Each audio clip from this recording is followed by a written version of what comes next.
신약성경 232페이지 사도행전 25장 9절에서 12절에 있는 말씀을 제가 봉독하겠습니다.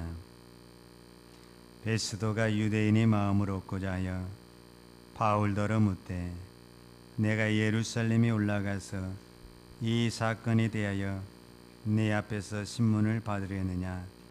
바울이 가로되 내가 가이사의 재판자리 앞에 섰으니 마땅히 거기서 신문을 받을 것이라. 당신도 잘 아시는 바에 내가 유대인들에게 불의를 행한 일이 없나이다. 만일 내가 불의를 행하여 무슨 사죄를 범하였으면 죽기를 사양치 아니할 것이나 만일 이 사람들이 나를 송사하는 것이 다 사실이 아니면 누구든지 나를 그들에게 내어줄 수 없사옵나이다.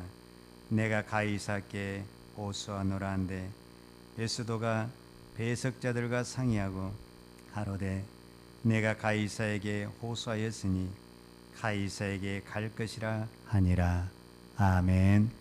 오늘도 여러분에게 하나님께서 꼭 여러분의 마음에 은혜가 되는 하나님의 말씀이 우리 모두에게 들려줄 줄로 믿습니다. 우리가 믿음의 길을 갈 때 갈등이 일어날 때가 있고 고민이 될 때가 있습니다.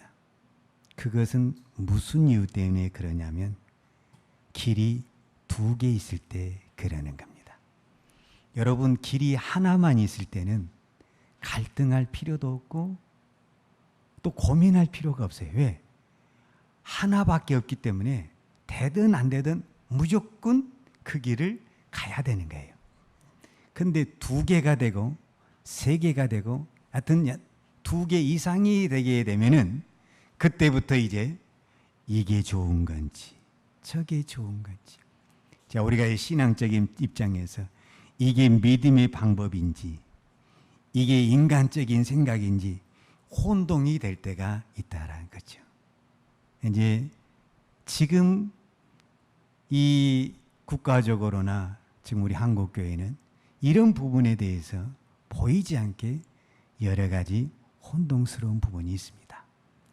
오늘 말씀을 통해서 저와 여러분이 어떤 것이 정말 우리가 믿음으로 선택하는 것인가를 함께 살펴봤으면 좋겠습니다.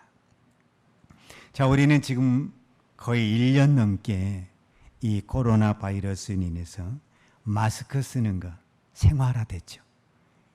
여러분, 이제 핸드폰보다 더 챙겨야 되는 것이 어쩌면 마스크라고 말할 수 있죠.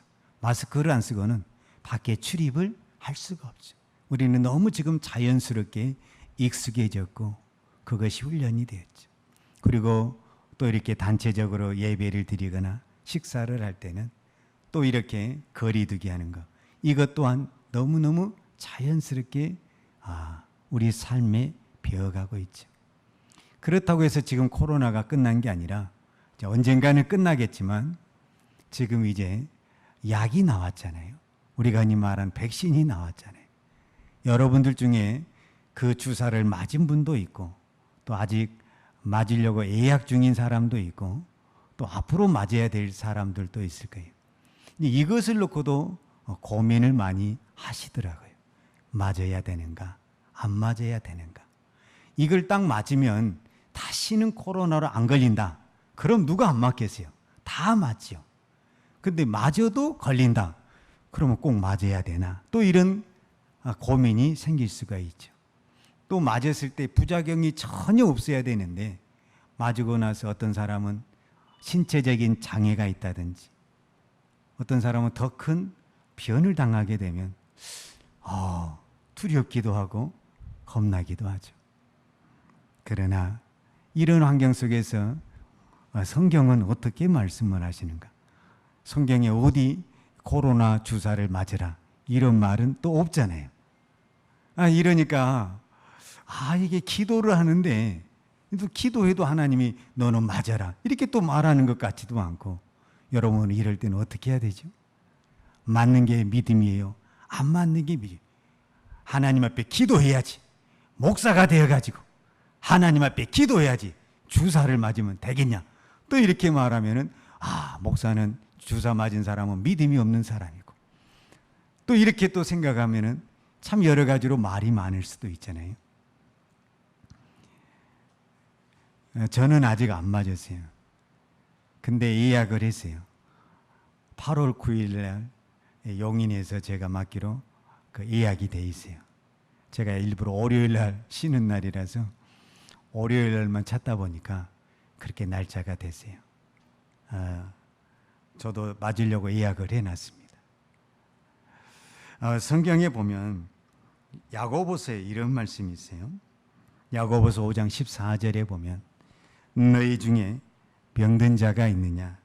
저는 교회의 장로들을 청할 것이요 그들은 주의 이름으로 기름을 바르며 위하여 기도할지니라. 이렇게 말씀했어요. 병든 사람을 위해서 지금 교회가 기도를 하는 거예요.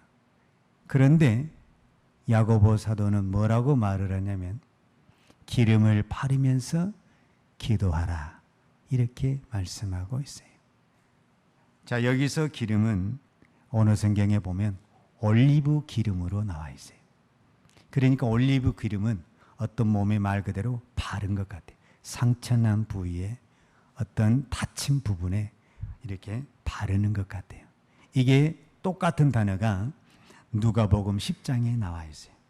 누가복음 10장 34절에 보면 어떤 사마리아인은 여행하는 중 거기 이르러 그를 보고 불쌍히 여겨 34절에 가까이 가서 기름과 포도주를 그 상처에 붓고 싸매고 자기 짐승에 태워 주막으로 데리고 가서 돌봐주었다. 이렇게 말인데 이 말은 무슨 말이냐면 어떤 사람이 사마리아 길에 내려가다가 강도 만난 사람, 그 강도를 만나서 재산을 뺏기고 또 안 뺏기려다가 많이 몸에 상처가 난 그 사람, 그래서 길에서 쓰러져 있는 그 사람에게 어떤 사마리아인이 그 사람에게 기름을 바르면서 치료해 줬다는 이야기가 나와요.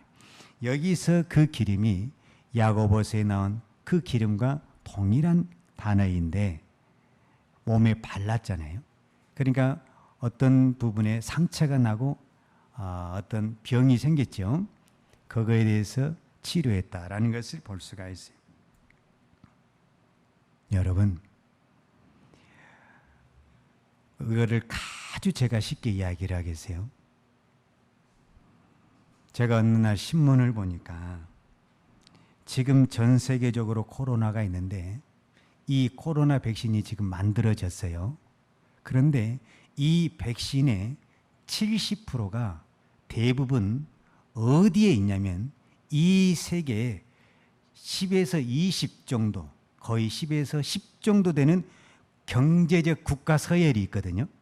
예를 들자면 국가 서열이 있는데 그 70%가 거기 10개 나라에 집중적으로 약이 공급이 되고 있어요.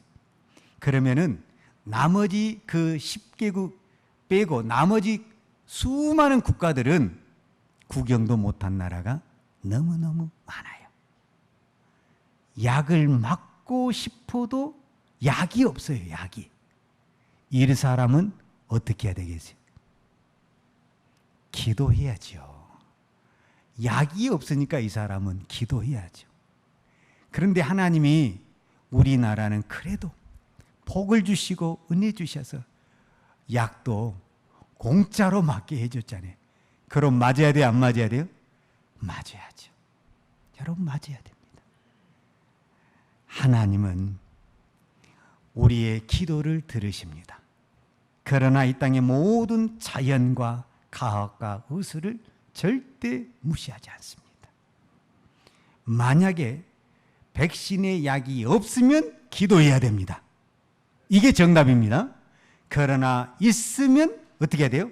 맞는 게 왜냐하면 하나님은 우리에게 백신이라는 것을 응답으로, 기도의 응답으로 주신 것입니다.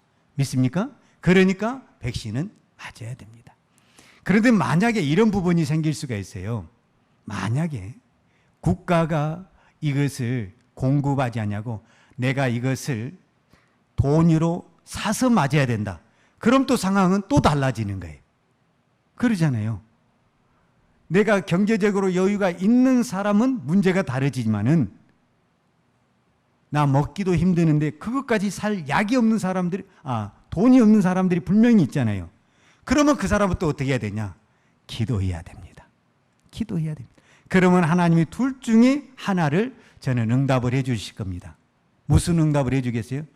하나님이 물질을 주시든지, 그 약을 살 수 있는 물질을 주시든지, 아니면 다른 사람을 통해서 그 약을 내가 선물로 받을 수 있게 하시든지, 하나님은 어떻게 해서든지 그 기도에 응답하셔서 우리로 하여금 건강하도록 하나님은 은혜 주시고 응답을 주실 줄로 믿습니다.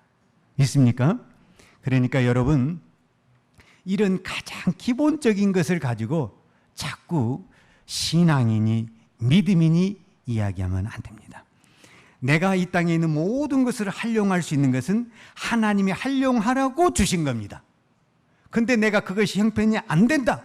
그러면 그것을 무리해서 하지 말고 그때는 내가 하나님 앞에 기도해야 됩니다.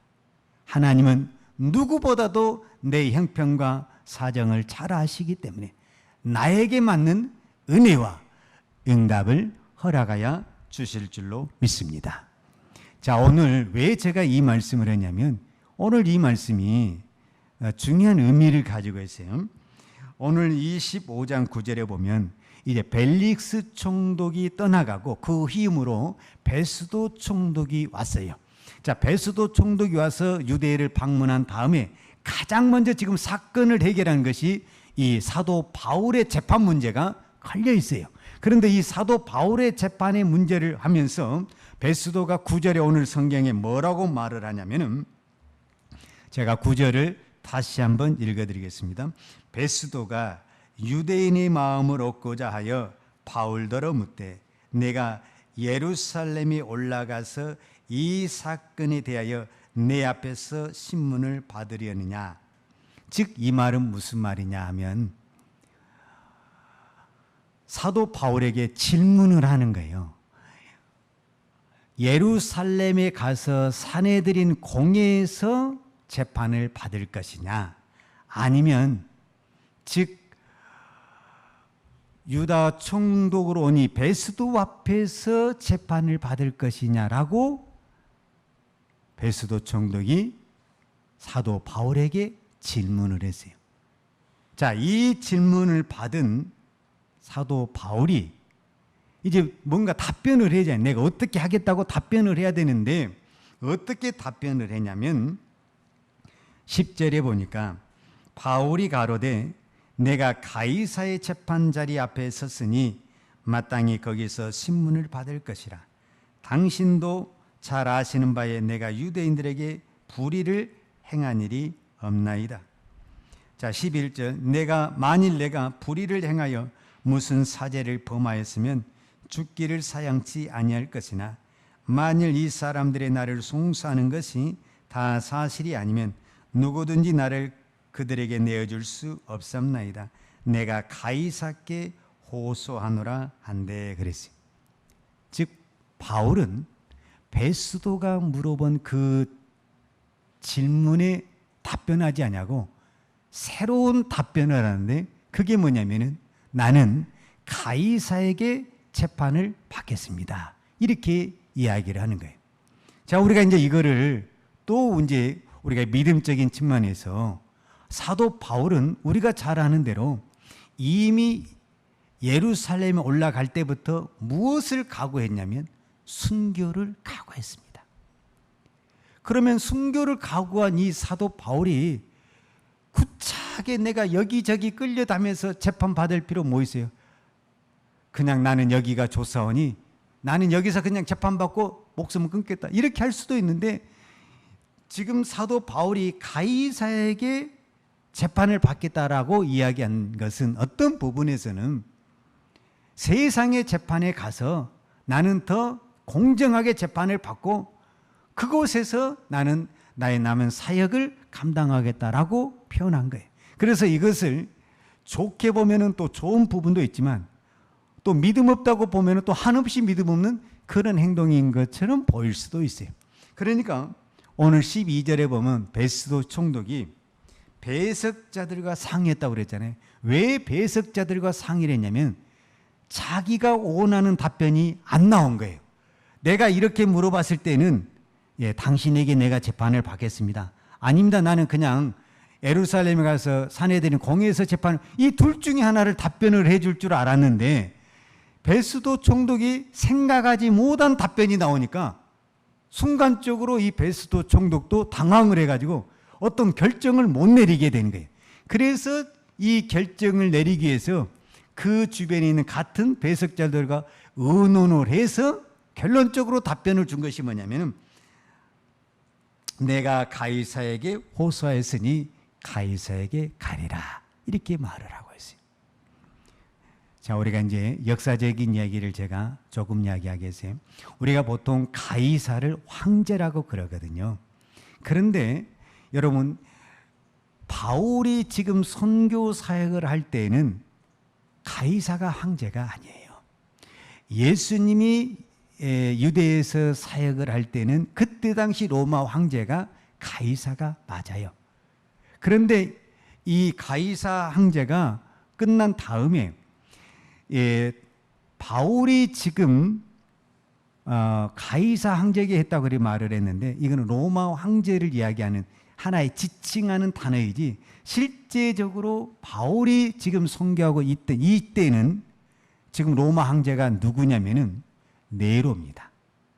역사의 기록에 보면 네로가 지금 로마의 황제의 자리에 앉아 있습니다.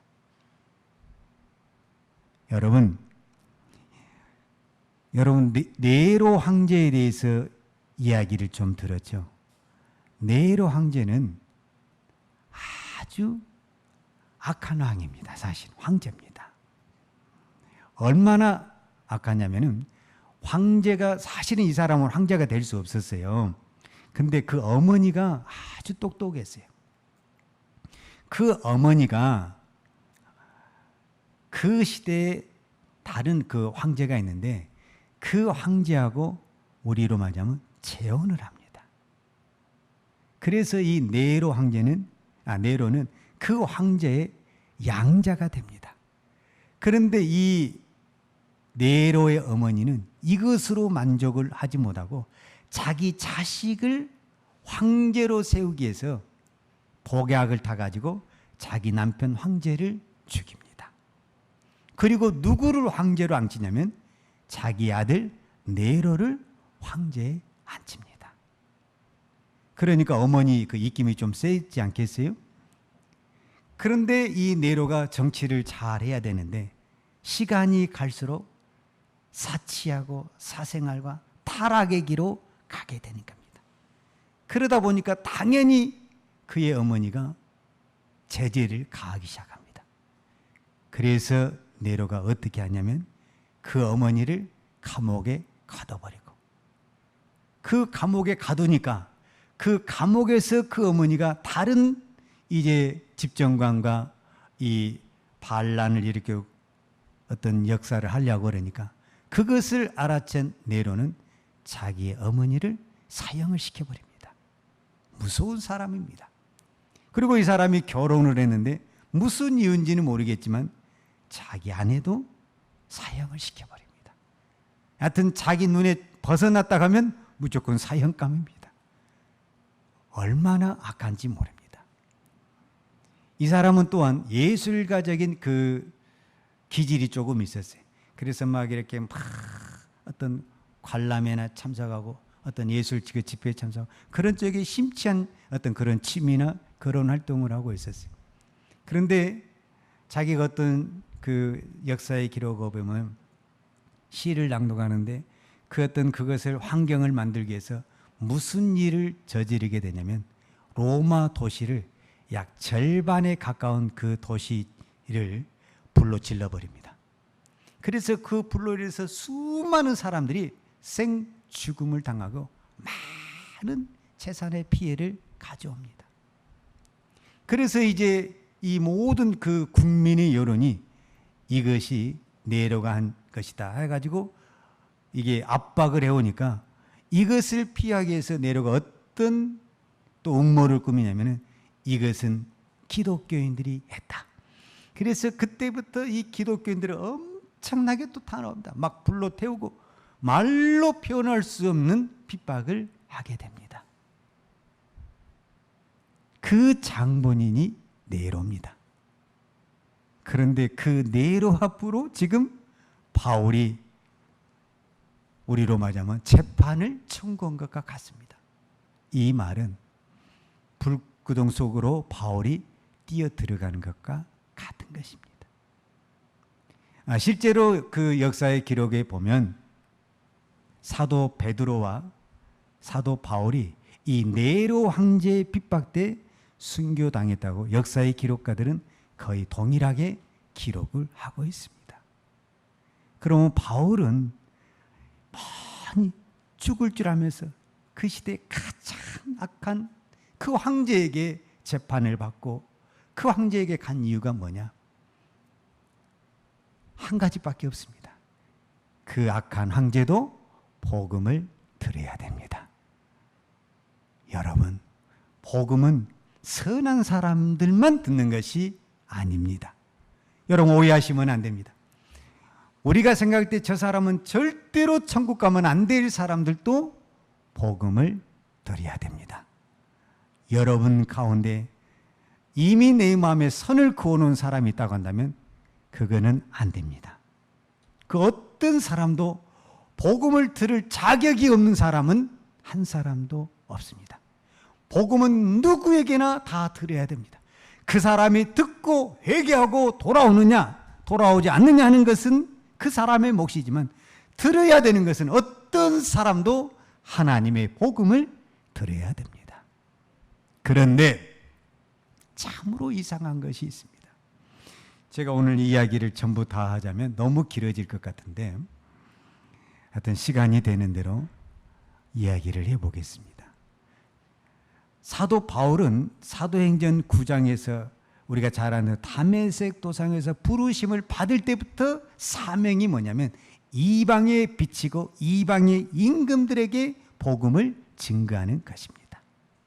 그리고 사도 바울도 1차, 2차, 3차 전도를 주로 아시아에서 되고 로마에서 했지만은 계속 어떤 마음을 가지고 있었냐면 그는 로마에 가서 복음을 증거해야 된다는 그 마음의 부담감을 가지고 있었습니다.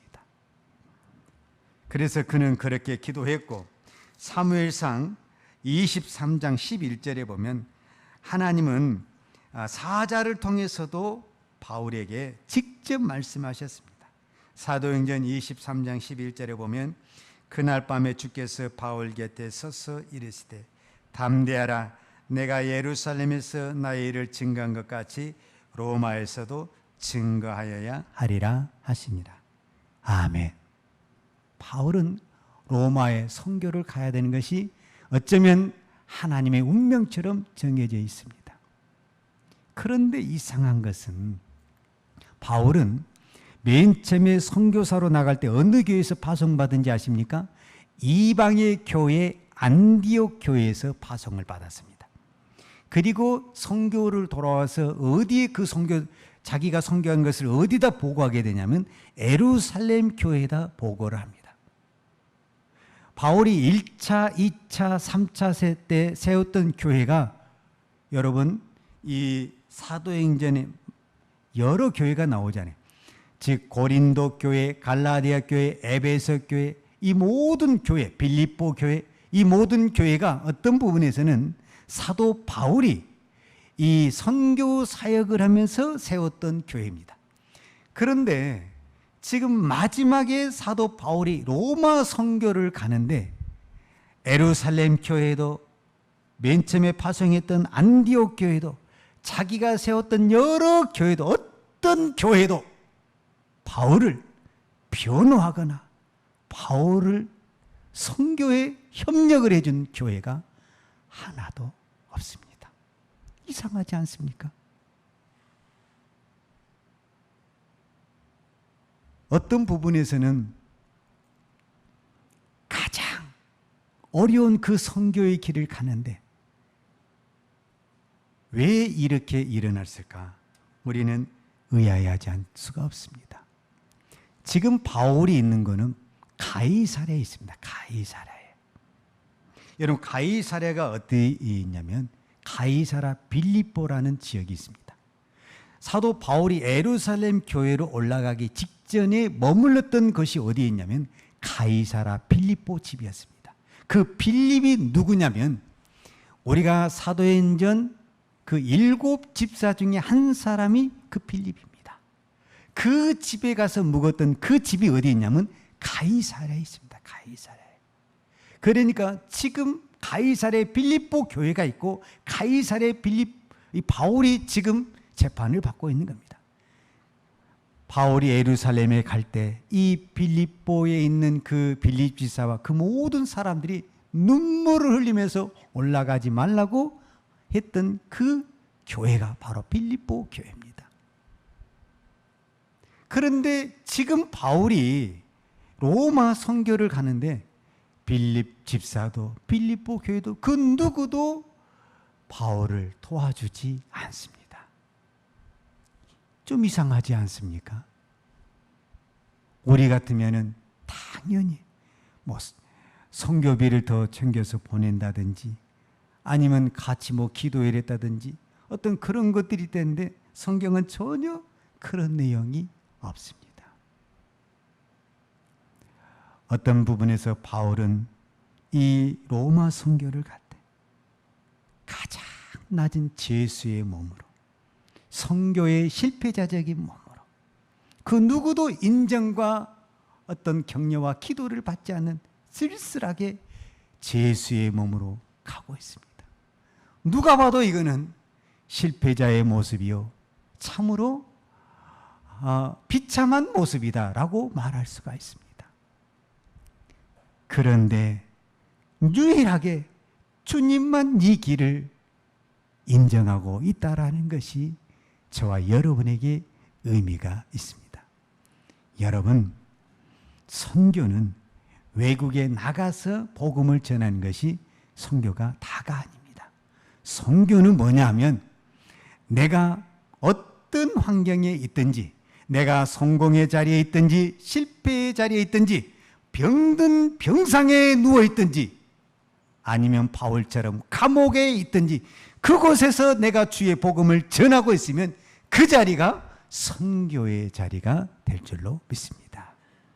우리는 꼭 선교를 할 때 뭔가 다들 갖춰줘야만이 하는 것으로 생각을 합니다. 여러분, 선교는 어떤 부분에서는 열매가 하나도 나타날 수가 없습니다.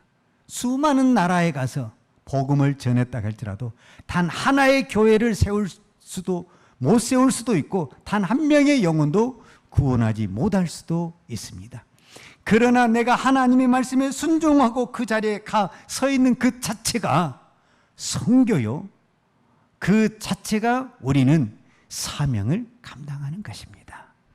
그렇기 때문에 여러분이 어느 곳에 있든지 저는 여러분의 모두가 저는 바울만 선교사라고 믿지 않고 여러분이 있는 그 자리가 여러분의 집에 있든지 직장에 있든지 길거리에 걸어가든지 그 자리에서 내가 믿음의 사명을 복음의 사명을 감당하고 있다면 나는 그 자리가 하나님이 나에게 주신 선교의 자리가 될 줄로 믿습니다. 우리 모두가 선교사가 돼서 로마로 간다, 회의로 간다. 하나님은 그것을 원하지 않습니다. 사도 바울에게 로마로 가라겠지만 하나님은 베드로에게는 로마로 가라고 말하지 않았습니다. 사실은 오히려 갈 수 있는 모든 요건과 그 영향력은 영적인 영향력은 베드로가 훨씬 더 강했습니다. 그럼에도 불구하고 하나님은 베드로가 가는 길이 달랐고 사도 바울이 가는 길이 달랐습니다. 그것은 오늘 저와 여러분에게도 우리가 똑같이 하나님을 섬기고 있고 믿음의 길을 가고 있지만 각자에게 주신 이 선교적 사명, 우리가 복음의 사명은 다 다르다고 말할 수 있습니다. 오늘 여러분이 있는 그 자리에서 믿음의 길을 끝까지 달려가시기를 부탁드립니다. 주님이 오늘 사도 바울을 통해서 저와 여러분에게 말씀하고 계십니다. 이제 어려운 얘기 하나만 더 하도록 하겠습니다. 이게 무슨 얘기냐면 지금 우리 한국 교회는 예배 문제로 잘못하다가는 두 개로 지금 나눠지게 생겼습니다. 교회에서 예배를 드리는 것이 믿음이냐, 또 이렇게 인터넷으로 예배를 드리는 것이 예배냐 하는 아주 여러 가지 문제가 나오고 있습니다. 그래서 한쪽에서는 이것이 옳다, 저것이 옳다, 참 말이 많습니다. 여러분, 어떤 것이 올바른 예배입니까? 어떤 것이 믿음의 예배입니까? 어떤 것이 하나님이 기뻐하시는 예배입니까? 이 교회에서 예배를 드리는 것이 믿음의 예배이고 또 하나님이 기뻐하는 예배이고, 그러면 집에서 드리는 우리 인터넷 예배는 예배가 아니고 하나님이 기뻐하는 예배가 아니라고 말할 수 있습니까?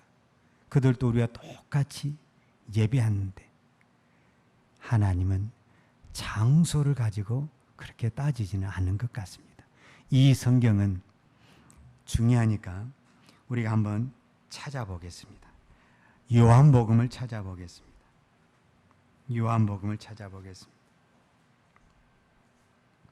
요한복음 4장을 찾아보겠습니다. 여러분, 성경을 직접 찾아보겠습니다.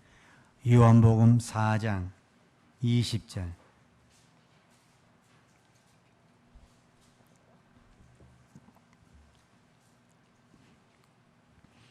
요한복음 4장 20절을 찾으셨으면 우리 다 같이 한 목소리 읽도록 하겠습니다. 시작. 우리 조상들은 이 산에서 예배하였는데 당신들의 말은 예배할 곳이 예루살렘이 있다 하더이다. 자, 지금 예수님이 사마리아에 가셨는데 사마리아에서 사마리아 여인을 만났어요. 우물가에서. 그런데 이 여인이 예수님에게 묻는 거예요. 어디서 예배를 드리는 것이 옳은 예배입니까? 우리는 이 산에서, 이 산은 사마리아인들이 임의적으로 만드는 그리심산을 말해요. 우리는 이 산에서 예배 드리는 것이 옳다고 하는데 유대인들은 예루살렘에서 예배 드리는 것이 옳다고 하는데 어느 곳에서 예배를 드리는 것이 옳습니까? 라고 질문을 던졌습니다. 그랬을 때 예수님께서 요한복음 4장 21절에 예수께서 가라사대 여자여 내 말을 믿으라. 이 산에서도 말고 예루살렘에서도 말고 너희가 아버지께 예배할 때가 이르니라. 즉 이 산에서도 말고 예루살렘에서도 말고 하나님께 예배할 때가 이르니라 하면서 어떻게 말씀하시냐면은 23절을 읽겠습니다. 아버지께 참으로 예배하는 자들은 신령과 진정으로 예배할 때가 오나니 곧 이때라. 아버지께서는 이렇게 자기에게 예배하는 자들을 찾으시니라. 그러면 그 예배가 어떤 예배냐 했을 때 4장 24절 하나님은 영이시니 예배하는 자가 신령과 진정으로 예배할지니라. 믿습니까? 여기서 하나님은 영이시니, 하나님은 영이라고 말을 했거든요. 영이라는 것은 무엇을 말하냐면 육이 아니라는 것을 말하는 거예요. 영이라는 것은 또한 무엇을 말하냐면 시간과 공간과 장소에 제약을 받지 않는 것을 말씀합니다. 그러면 어떻게 드리는 것이 신령과 진정으로 드리는 영적인 예배냐라고 말을 했을 때 사도 바울은 로마서 12장 1절에 로마서 12장 1절 여러분 한번 찾아보세요. 로마서 12장 1절 말씀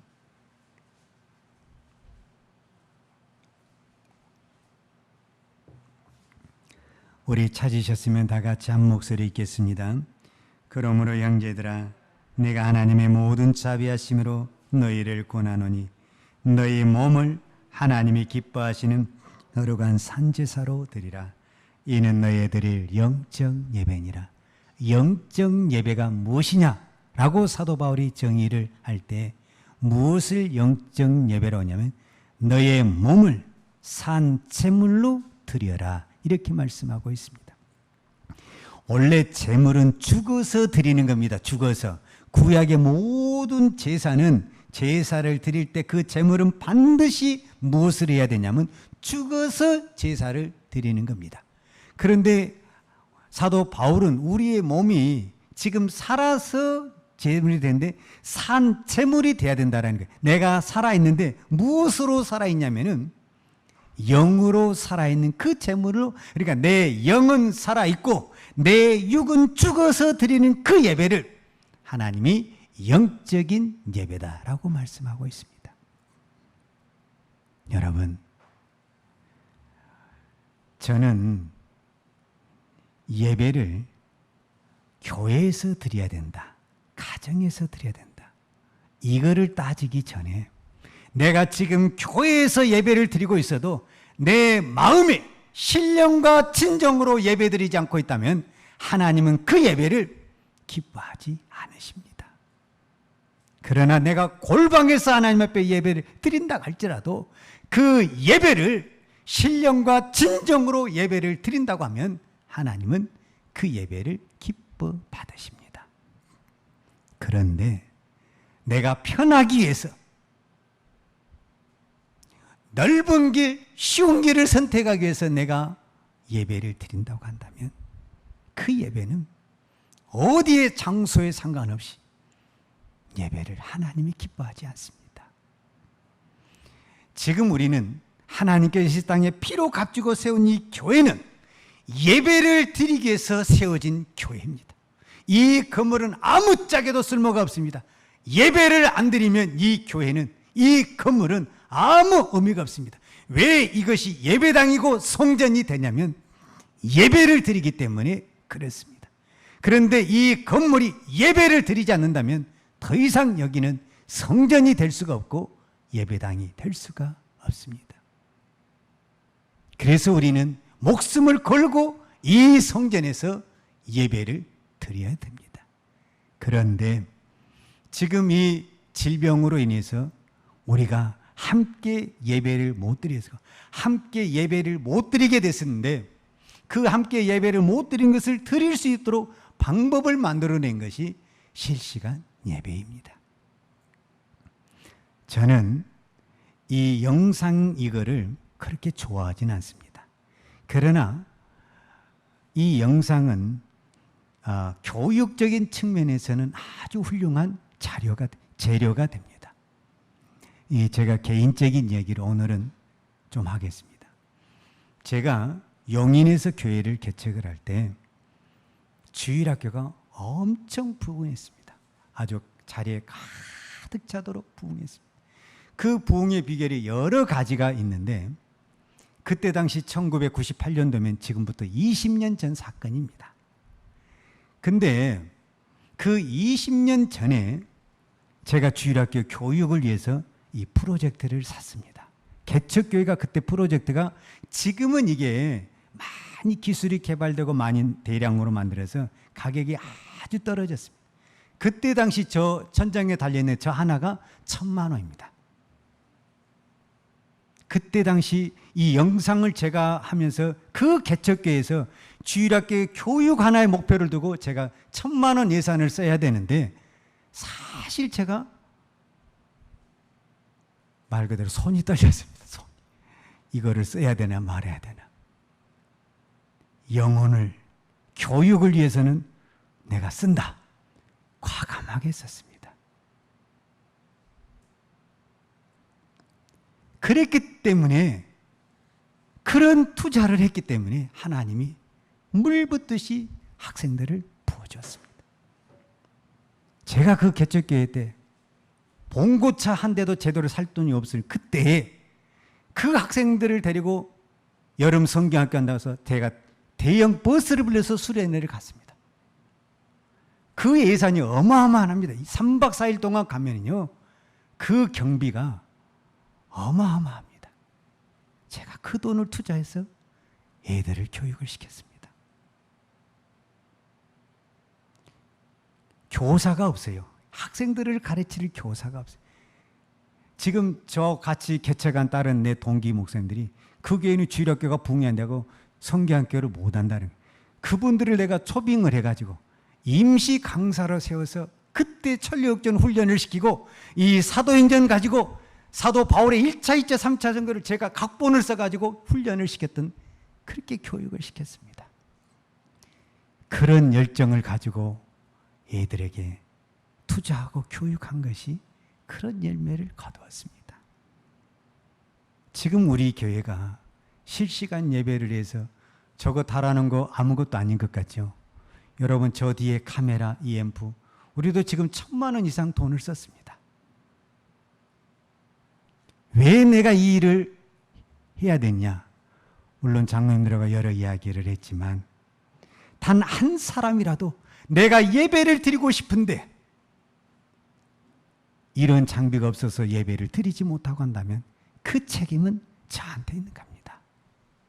그래서 단 한 사람이 이 예배에 참석해서 자기 집에서 이 실시간 예배를 본다고 한다면 교회는 돈이 1,000만 원이 들어간다 할지라도 투자해야 된다.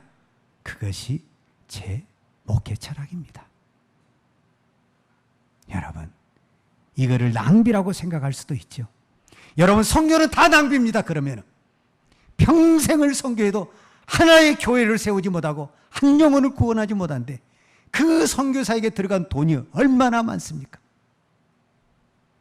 그 돈을 어떻게 경제적으로 계산할 수가 있겠습니까? 답이 없습니다.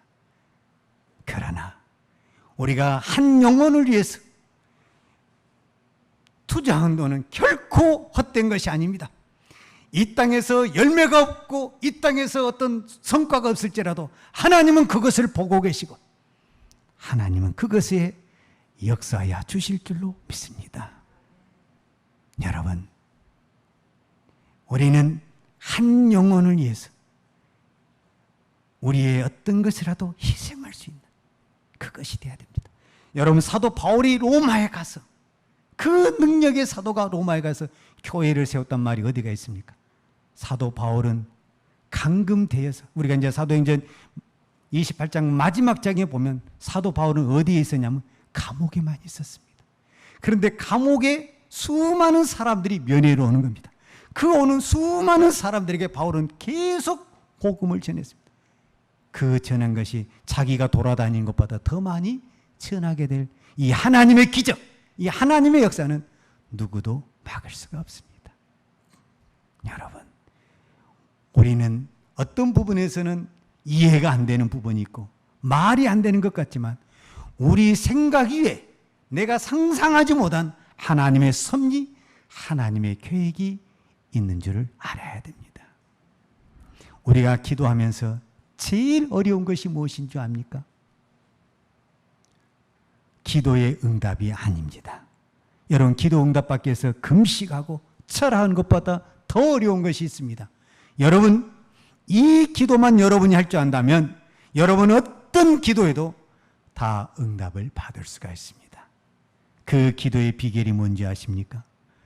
내 방법을, 내가 원하는 것을 꺾고 주님이 원하는 것을 내가 순종하는 것입니다. 이것이 가장 큰 기도의 능력입니다. 이 기도는 어디에서 나오냐면 그 기도를 드린 사람은 예수님이 저희들에게 모범을 보여주셨는데, 예수님이 겟세마네 동산에서 어떻게 기도하냐면 땀방울이 빗방울이 되도록, 즉 피눈물 나는 기도를 통해서 그 기도에서 이미 내가 승리하게 되는 것입니다. 그 기도에서 내 원하는 것을 버리고 주님이 원하는 것을 받아들이는 것, 그것이 기도의 승리고 기도의 열매가 되는 것입니다. 기도는 내 뜻을 하나님 앞에 관철시키는 것이 기도가 아닙니다. 기도는 내 뜻을, 나는 정말 이것을 하고 싶어요. 나는 정말 이것을 못할 것 같아요. 그런데 몸부림치면서 죽을 각오로 기도하면서 주님, 나는 못하지만 주의 말씀에 복종하겠습니다. 죽으면 죽으리라 하는 마음으로 가겠습니다. 그 기도의 결말이 나올 때 그 기도야말로 진정한 응답의 기도요, 축복의 기도가 되는 것입니다. 믿습니까? 나는 여러분의 기도가 그런 기도가 되기를 바라고, 오늘 이 자리에서 예배를 드리는 우리의 성도나 지금 어디에선가 함께 실시간으로 예배를 드리는 우리 모든 성도들이 딱 한 가지, 내가 편하기 위해서 예배하는 그 장소가 아니라 신령과 진정으로 하나님 앞에 드리는 그 예배가 될 때 그 예배는 하나님이 기뻐 받으시는 예배가 될 줄로 믿습니다. 참고적으로 이 코로나가 끝나고 이제 전체 우리가 예배를 드릴 때에는 더 이상 영상 예배 안 합니다. 그때도 영상 예배를 한다면 우린 잘못된 것을 하는 겁니다. 지금은 예배를 드리고 싶어도 못 드리기 때문에 이런 장비를 통해서, 약을 통해서 공급해 준 것처럼 하나님이 우리에게 이런 장비를 통해서 예배를 드릴 수 있도록 만들어 준 것입니다. 그런데 우리가 똑같이 예배를 드릴 수 있는 상황에서도 이렇게 예배를 드린다는 것은 그거는 잘못된 것입니다. 그때는 다 같이 이 영상을 끄고 예배를 드려야 될 줄로 믿습니다. 우리는 하루빨리 온 교회의 성도들이 이 영상이 없이 하나님께 정말 마음껏 찬양하고 하나님께 예배하는 그날이 오기를 우리 함께 기도해야 될 줄로 믿습니다. 이왕에 오늘 말이 나온 김에 제 이야기를 또 하겠습니다. 제가 새벽마다 매일 성경 묵상한 것을 음성 파일로 제 핸드폰에 저장을 해가지고 여러분의 카톡으로 제가 보내주고 있습니다. 여러분 잘 듣고 계시죠? 제가 유튜브에서도 제 주일 설교가 나가고 또 이렇게 카톡으로도 이렇게 해서 제 설교가 이렇게 나가는데, 유튜브의 그 설교의 그 어떤 구독보다는 카톡으로가 훨씬 더 많습니다. 제가 생각해도 이상한 것 중에 하나가 뭐냐면, 이게 제 이야기를 해서 죄송합니다만 제가 들어도 저는 새벽 예배가 훨씬 더 은혜스럽습니다. 주일 낮 예배보다 이상하게 제가 들어도 새벽 예배가 더 은혜스럽습니다. 새벽 예배 그 10분 설교를 위해서 어쩔 때는 제가 교회에서 하루 종일 책상에 앉아 있고, 길어야 하루 동안 준비한 겁니다. 짧으면 오전 시간에 한 편의 설교가 나오고, 아니면 하루 만에 그 10분의 설교가 나옵니다. 근데 주일날 내가 30분 설교하기 위해서는 오늘 설교가 딱 내려가는 그 순간부터 일주일 동안 계속 생각하고 책을 보고 연구를 해서 나온 설교입니다. 그런데 제가 아무리 봐도 주일날 설교보다는 새벽 예배 설교가 더 은혜스럽습니다. 그래서 어떤 분들은, 제가 지금 의도적으로 이야기를 하는 거예요. 여러분, 주일 낮 예배만 열심히 듣지 말고 새벽 예배를 잘 들으라는 의도에서 이야기하는데, 어떤 부분들은 새벽마다 예배를 못 드리니까 실제적으로 못 드리잖아요. 직장의 문제도 있고 환경의 문제도 있고 또 여러 가지 거리상의 문제도 있고 못 드리잖아요. 그러니까 집에서 새벽 예배를 드리신 분들이 많아요. 근데 그분들이 꼭 우리 교인 아닌 중에서도 제가 선교사님에게도 보내고 또 어떤 목회자에게도 보내고 여러 사람에게도 보내요. 근데 그분들이 제 설교를 가지고 새벽 예배 때 그렇게 은혜를 받는다고 그래요. 그래서 저한테 가끔 이렇게 와요. 이렇게 카톡으로.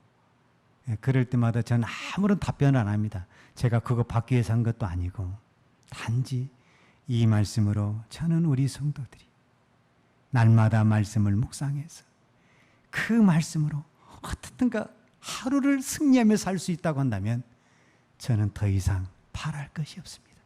그것이 제 바람입니다. 여러분, 매일 성경을 여러분이 직접 묵상을 하시든지 잘 이해가 안 되면 그 책 펴놓고 제가 보낸 메시지를 들으면서 그 말씀으로 여러분의 믿음이, 여러분의 신앙이 떨어지지 않기를 축복합니다. 우리 이 시간 함께 간단히 잠깐 기도하고 마치도록, 우리 동성으로 잠깐 기도하겠습니다. 사랑과 은혜가 풍성하신 아버지 하나님, 감사합니다. 오늘 또 이 예배를 통해서 주의 음성을 듣게 하시고 우리가 하나님 앞에 기도하게 하시니 감사합니다. 하나님, 참으로 우리는 연약하고 무지에서 다짐하고 또 다짐해도 넘어질 때가 많습니다. 그때마다 우리의 믿음을 붙들어 주셔서 끝까지 일어나고 승리할 수 있도록 주님 도와주옵소서.